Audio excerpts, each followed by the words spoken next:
पावसाळा तोंडावर असताना नगरपालिकेच्या वतीने वाशिम शहरामधील अनेक नाल्यांचे साफसफाईचे काम सुरू आहे। मात्र दुसरीकडे वाशिम शहरातील मुख्य रस्ता असलेला बस स्टॉप ते पुसद नाका या रस्त्यावरील या पुलाचे काम मोठ्या संत गतीने या ठिकाणी सुरू असून आपण जर या ठिकाणी बघितलं तर शहरातील मुख्य नाला असलेला या ठिकाणी जो वाहते तो पूर्णपणे तुंबलेला आहे।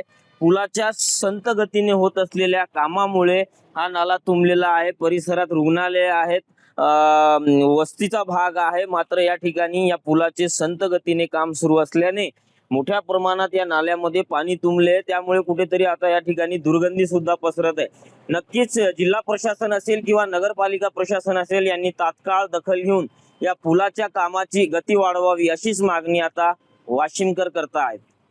कॅमेरा पर्सन नाझीर शेख सह मी विशाल राऊत, जय महाराष्ट्र न्यूज, वाशिम।